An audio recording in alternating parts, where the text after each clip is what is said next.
የአውራምባ ማህበረሰብ ትምህርትን እንደ አንድ የገቢ ማስገኛ ምንጭ በመቁጠር ለትምህርት ልዩ ትኩረት ሰጥቶ ይንቀሳቀሳል። የማህበረሰቡ አባላት ከወላጆቻቸው ምንም አይነት የትምህርት ዕድል አላገኙም። በ1978 ዓ.ም በተሰባሰበ ሁኔታ መኖር ሲጀመር ከማህበሩ አባላት መካከል ጥቂቶች ወጣቶች በመሰረተ ትምህርት ባገኙት ልምድ ማንበብና መጻፍ የጀመሩ ነበሩ። የክብር ዶክተር ዙምራም ወላጆቻችን እኛን ባያስተምሩን ጎድተውናል፣ ይህንን ደግሞ ወላጆቻችን አላስተማሩንም ብለን እኛ እጃችንን አጣጥፈን መቀመጥ የለብንም፣ በእያንዳንዳችን ላይ ያለውን የማንበብና የመጻፍ ችሎታ ተጠቅመን የእርስ በርስ ትምህርታችንን መቀጠል ይኖርብናል በማለት የእርስ በርስ የመማማር ተግባሩ የተሻለውን ለአስተማሪነት በመምረጥ ተጀመረ።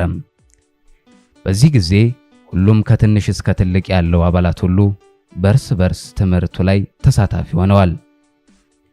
የክብር ዶክተር ዙምራ በመቀጠልም ወላጆቻችን እኛን ባያስተምሩንም እኛ ደግሞ ይህንን በልጆቻችን ላይ መድገም የለብንም፣ እኛው በእኛው ከምንማማረው ትምህርት በተጨማሪ ሕፃናት ወደ መደበኛ ትምህርት ገብተው ትምህርታቸውን እንዲማሩ እናድርግ ብሎ ከማህበረሰቡ ጋር በመመካከር በ1980 ዓ.ም መጀመሪያ ላይ ጥቂት ሕፃናት ወደ መደበኛ ትምህርት ገብተው እንዲማሩ ማድረግ ተጀምሯል።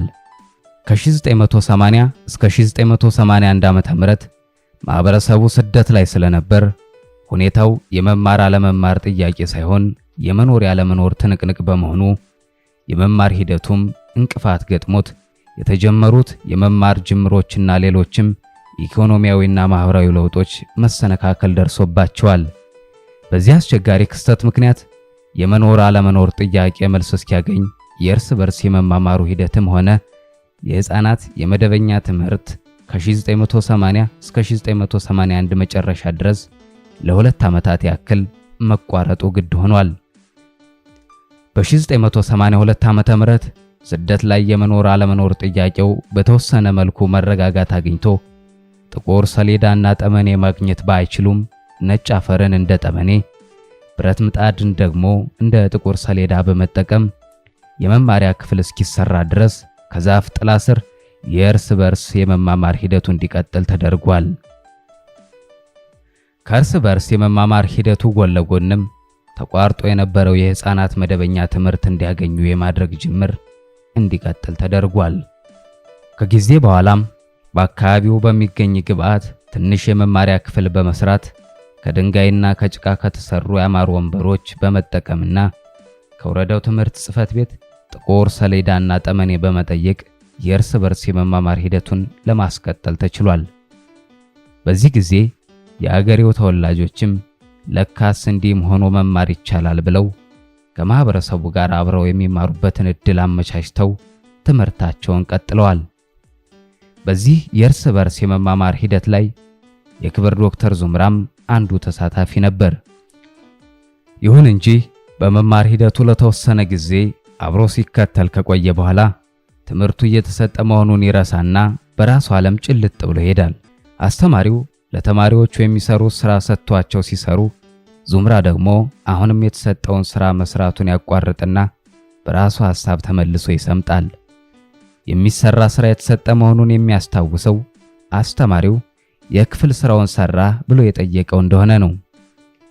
የክብር ዶክተር ዙምራም ይህ ሁኔታ እየተደጋገመ ሲያስቸግረውና አይኑንም ስለሚያመው በመማር ሂደቱ ላይ ያለውን የግሉን ተሳትፎ ያቋረጠ ቢሆንም የሌሎችን የማህበረሰቡን አባላት የመማማር ሂደት ቀጣይነት እንዲኖረው የዕለት ተዕለት የማበረታታቱን ጉዳይ ወደ ኋላ አላለም።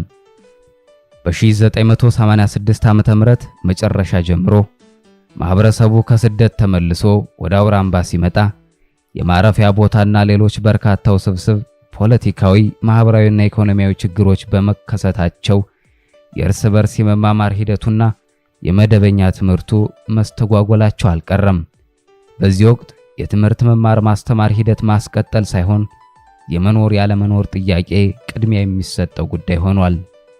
በ1987 ዓ.ም መጨረሻ ላይ የተጋረጡትን ዘርፈ ብዙ ውስብስብ ችግሮች በመታገል የእርስ በርስ የመማማር ሂደትን መቀጠል መጀመሩ ማህበረሰቡ ለትምህርት ለሰጠው ከፍተኛ ትኩረት ማሳያ ነው።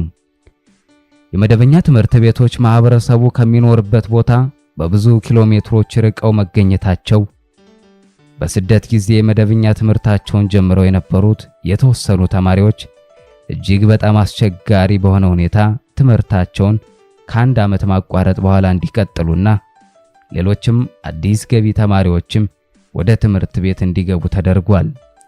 ይህ ሁኔታ እስከ 1993 ዓ.ም ድረስ የመደበኛ ትምህርት የመማር ሂደት በአስቸጋሪ ሁኔታ ቀጥሎ ነበር።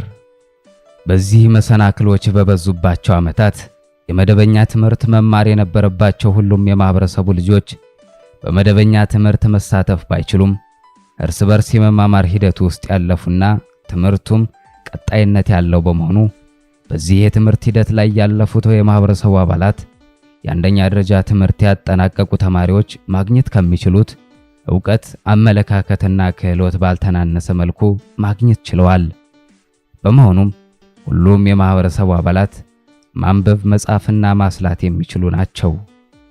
ከ1994 ዓ.ም ጀምሮ ግን በማህበረሰቡ ላይ ተጋርጠው የነበሩት ዘርፈ ብዙ ውስብስብ ችግሮች ደረጃ በደረጃ እየተቀረፉ መምጣት በመጀመራቸው ሁሉም እድሜያቸው ለትምህርት የደረሱ የማህበረሰቡ ህፃናት በማህበረሰቡ መዋለ ህፃናት ፊደሎችን ለይተውና ከማህበረሰቡ እሴቶች ጋር ተዋውቀው ወደ መደበኛ ትምህርት ቤት በመግባት የመደበኛ ትምህርታቸውን እንዲከታተሉም ተደርጓል። ተማሪዎቹ ትምህርታቸውን የሚከታተሉት ከመኖሪያ ቦታቸው በ2 ኪሎ ሜትር ርቀት ገደማ ወንዝ ተሻግረው ሄደው ነው። ይህ ትምህርት ቤትም ከአንደኛ እስከ 4ኛ ክፍል ነው። ህፃናቱ 4ኛ ክፍልን ካጠናቀቁ በኋላም የቀጣዩን የክፍል ደረጃ ትምህርት ለመከታተል የሚችሉት ከ8 እስከ 15 ኪሎ ሜትር ገደማ ተጉዘው ነበር። የ8 ኪሎ ሜትር ርቀት ወዳለው ትምህርት ቤት ተማሪዎቹ የሚሄዱት በየቀኑ በእግር እየተመላለሱ በመሆኑ በተማሪዎቹ ላይ የድካም ስሜት ስለሚኖር በትምህርት ውጤታቸው ላይ ተጽዕኖ አሳድሯል። 15 ኪሎ ሜትር የሚጓዙት ደግሞ በየሳምንቱ ስንቃቸውን ተሸክመው በመመላለስ ትምህርታቸውን ይከታተሉ ነበር። ይህም ህፃናቱ ገና እድሜያቸው ሳይጠናና ክፉና ደጉን በደንብ ሳይለዩ ያን ያህል ርቀት ከቤተሰብ ተለይቶ ካደጉበት ማህበረሰብ የተለየ ባህልና ልምድ ወዳለበት ቦታ ሄዶ በስንቅ መማሩ በህፃናቱ ላይ የስነ ልቦና ችግር ማሳደርና በትምህርታቸውም የተፈለገውን ያህል ውጤት ለማምጣት አስቸጋሪ ሆኖባቸው ቆይቷል። ከ1999 ዓ.ም ጀምሮ ግን በ2 ኪሎ ሜትር ርቀት ገደማ የሚገኘው ከአንደኛ እስከ 4ኛ ክፍል የሆነው ትምህርት ቤት ወደ ሙሉ ሳይክልነት ደረጃ ያደገ በመሆኑ በቦታ ርቀት ምክንያት ይቸገሩ የነበሩት የአውራምባ ማህበረሰብና የአካባቢው አንደኛ ደረጃ ተማሪዎች ችግር በተወሰነ መልኩ ተቀርፏል። ሆኖም የአውራምባ ማህበረሰብ ተማሪዎች በጠዋት በማታ ከክብር ዶክተር ዙምራ ጋር እየተገናኙ የዙምራን አስተሳሰብ ለመውሰድ የተመቻቸ ሁኔታ ቢያገኙም ከአውራምባ ማህበረሰብ ውጭ ያሉት በዚሁ ትምህርት ቤት በመማር ላይ የሚገኙት የአካባቢውና የአጎራባች ቀበሌዎች ተማሪዎች ደግሞ የክብር ዶክተር ዙምራን አስተሳሰብ በቅርበት ሆነው ለመውሰድ በሚችሉበት ሁኔታ ላይ አልነበሩም። የክብር ዶክተር ዙምራ ገና ከልጅነቱ ዕድሜው ጀምሮ ሐሳቡን ለተማሩ ሰዎች ለማድረስ ሕይወቱን መስዋዕት አድርጎ ሲታገል ቆይቷል።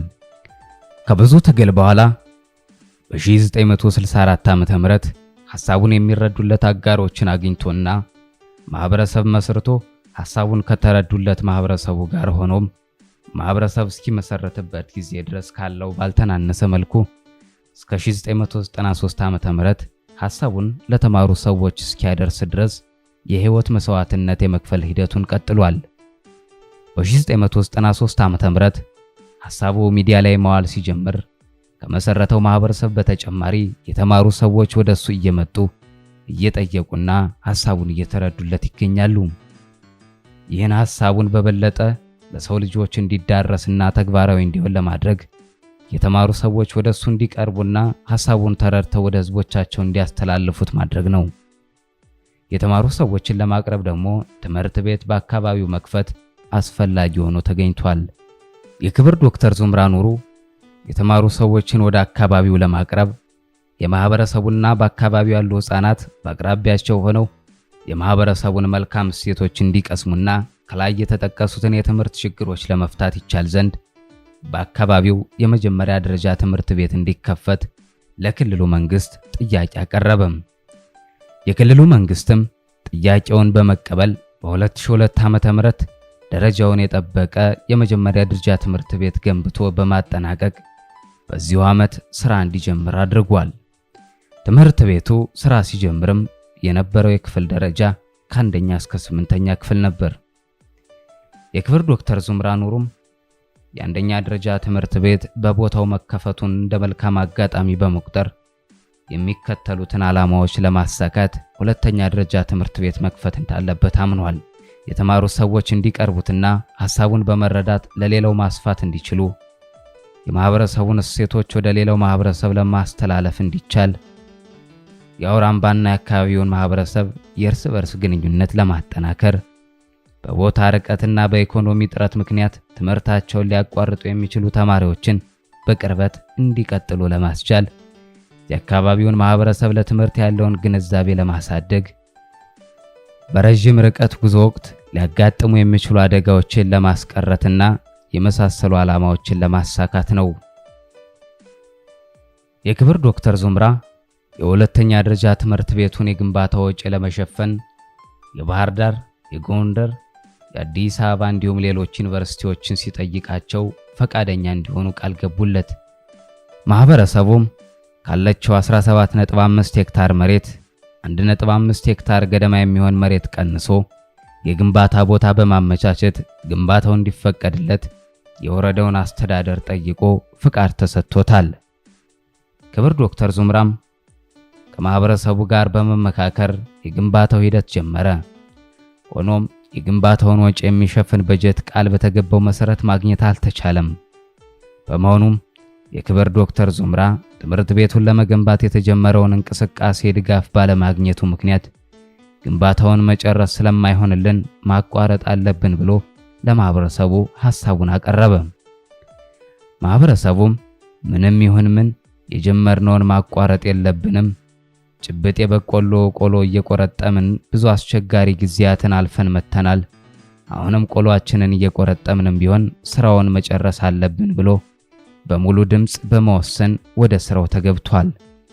ከዚያም ከሰኔ መጨረሻ እስከ ነሐሴ መጨረሻ 2002 ዓ.ም ድረስ ባሉት 2 ወራት የማህበረሰቡን ለአስጨራሽ የሥራ ርብርብ በኋላ 4 መማሪያ ክፍል ያለው አንድ ብሎክ ለመገንባት ተችሏል። ይህ ትምህርት ቤት በ2003 ዓ.ም መጀመሪያ ላይ ተከፍቶ 180 የ9ኛ ክፍል ተማሪዎችን ተቀብሎ ለማስተናገድ ችሏል። በመቀጠልም አንድ የቤተ ሙከራ ብሎክ፣ አንድ የቤተ መጻሕፍት ብሎክና አንድ የአስተዳደር ብሎክ ተገንብቷል። በ2004 ዓ.ም ደግሞ አንድ ባለ 4 ክፍል መማሪያ ብሎክ፣ 3 መጸዳጃ ቤቶች ተገንብተዋል። በአጠቃላይ እነዚህን ግንባታዎች ለመገንባት ጉልበትን ጨምሮ 2,630,909 ብር ወጪ ሆኗል። የአውራምባ ማህበረሰብ የሁለተኛ ደረጃ ትምህርት ቤትን ገንብቶ ካጠናቀቀ በኋላ ለመንግስት አስረክቧል። በዚህ ትምህርት ቤት ትምህርታቸውን የሚከታተሉት የአውራምባ ማህበረሰብ ተማሪዎች ቁጥር 10 ከመቶ እንኳን አይሞሉም። ከ90 በመቶ በላይ የሚሆኑት ተማሪዎች ከአውራምባ ማህበረሰብ ውጭ ያሉ ናቸው። የአውራምባ ማህበረሰብ ለዚህ ትምህርት ቤት ግንባታ ከ87% በላይ የሚሆነውን ወጪ የሸፈነ ሲሆን ቀሪውን በመሸፈን ደግሞ የፎገራ ወረዳ አስተዳደር፣ የኦጃ አውራምባ ቀበሌ አስተዳደር፣ የጎንደር ዩኒቨርሲቲ፣ የአካባቢው ማህበረሰብ እንዲሁም አንዳንድ የማህበረሰቡ ደጋፊ ግለሰቦች ተሳትፈዋል። 15 መማሪያ ክፍሎች ያሉት ግራውንድ ፕላስ 2 የከፍተኛና መሰናዶ ህንፃን ከ2 ሚሊዮን ብር በላይ ወጪ በመሸፈን ገንብቶ አገልግሎት እንዲሰጥም አድርጓል።